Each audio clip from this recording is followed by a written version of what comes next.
le cyclone Birgitta. Beaucoup de commentaires viennent sortir par rapport à Bandimoun qui est dans un centre de refuge, qui se trouve être quand même majoritairement la communauté créole. Tous les 4 ans ou 2 ans, tous les 2 ans, le gouvernement vient envoyer un rapport sur l'état de la discrimination dans notre pays aux Nations Unies. Et quand le gouvernement y allait au siège des Nations Unies, alors le rapport qu'il nous trouvait est tout à fait correct. Alors nous faire un rapport alternatif. Nous faisons ouvert l'endroit que Bandimoun est capable de déposer. Nous faisons une audition. Nous faisons écouter ce Bandimoun là, bien sûr dans la stricte confidentialité, et nous envoyer donc cette semaine aux Nations Unies. Il finit déposer ce rapport au bureau du Premier ministre. Donc, il n'y a quand même pas aucune réponse du bureau du Premier ministre. Os Birgitta, finit dans Bandimoun qui finit demander aller, qui va centre de refuge, ce qui est tout à fait normal. Et qui Bandimoun là, finit faire grève de la faim, et puis il a fini gagner la case dedans. Et puis le ministre Wong qui vient dire, qui vient renvoyer sa responsabilité dans l'église. Il dit, est-ce qu'il l'évêché ni, il peut ouvert sur l'église, donc, à ban sinistré, à ban dans un centre de refuge. Donc, encore une fois, nous rentrons dans le même, finalement, cas de figure, et finalement, l'Église qui occupe, supposé, ban créole. Non, c'est à la responsabilité de l'État, et c'est la responsabilité du ministre Wong de l'intégration sociale. C'est à lui qui, justement, trouve ça. Ce qu'on a voulu démontrer, c'est comment les institutions, le fonctionnement des institutions font que la discrimination raciale est perpétuée.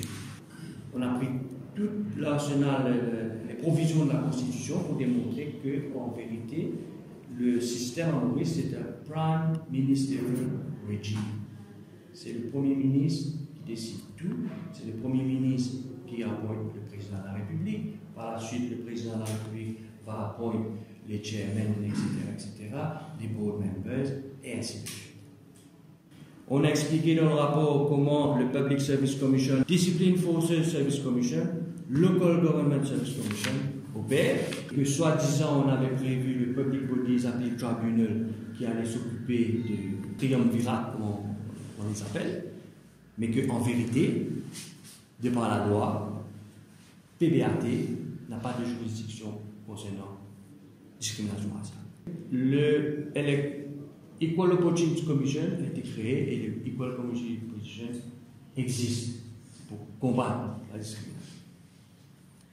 Mais on vient démontrer aussi, preuve à l'appui, comment, en vérité, l'Equal Opportunities Commission n'a pas de juridiction sur ces 3 institutions de triumvirat. On aborde aussi le cas de la National Human Rights Commission pour démontrer comment, en vérité, le National Human Rights Commission n'existe que de nom. Puis on a abordé, ça c'est d'un côté, le service civil, on a abordé les corps étatiques, qui pour nous, conclusion, ce n'est qu'un parallèle, ce n'est qu'un dupliqué du triumvirat.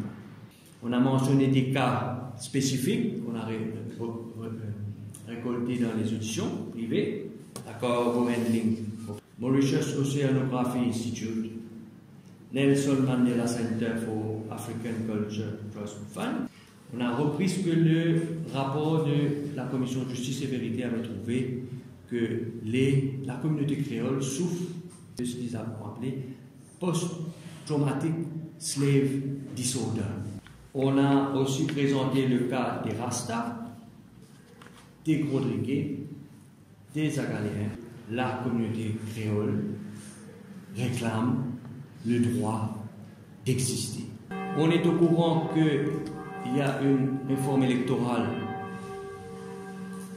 sur la table, mais il n'y aura pas de réforme électorale sans la reconnaissance de la communauté créole comme une entité ethnique. Parce qu'à Maurice, tout le monde sait très bien que la politique, c'est des ethnicités politiques qui existent à Maurice. Le 14 et le 15 août, l'État mauricien aura une occasion de démontrer le respect de ces droits-là devant la Commission voilà, le comité des Nations Unies, en prenant simplement des engagements, des commitments, que le nécessaire sera fait.